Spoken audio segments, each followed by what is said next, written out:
so lonely, broken angel. I'm so lonely. Hello and welcome. A group of Russian electors have formally given their support to Vladimir Putin as a candidate in next year's presidential election. Mr. Putin is seeking a fourth term in office and will run as an independent this time. He still needs 300,000 signatures before his nomination is confirmed. On Monday, Putin's main rival, opposition leader Alexei Navalny, was barred from standing in the election. But the move's already prompted a call for an opposition boycott, and it's raised fears about political pluralism. Well, earlier I spoke to Olga Evshina from BBC's Russian service, and I started by asking her if President Putin's nomination is already a foregone conclusion. Well, it's very easy to get the signatures. Even his main opponent, Alexei Navalny, who was under heavy pressure, managed to get all the signatures needed quite easily.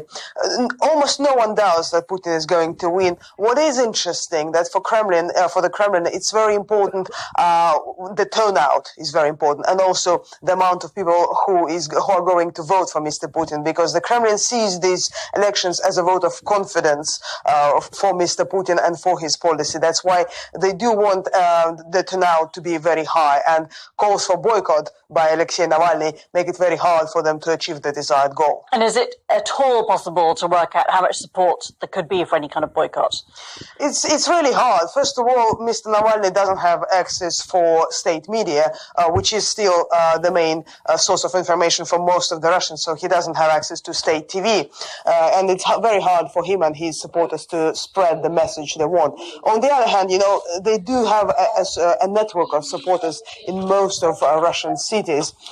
It's very hard to understand what's going to happen. And also you have to remember that electoral committee is controlled by allies of Mr. Putin, even though officially it's independent. And Mr. Putin himself is standing as an independent, a fourth term in office. Presuming he wins, how long will he have been in power? Well, he started just a few days before 2000. So yes. We can do the maths. Yes. We'll do the maths next time.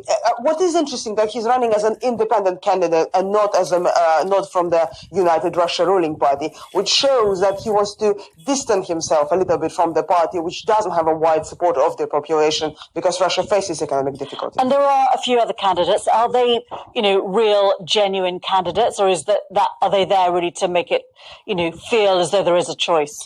Well, they all say they are independent, even though some analysts and experts raise some concerns. There is a new interesting face running from the Communist Party, and there is a famous Russian journalist, so to say, Russian Paris Hilton, Ksenia Sobchak, running from the opposition, even though some people say she broke a deal with Mr. Putin.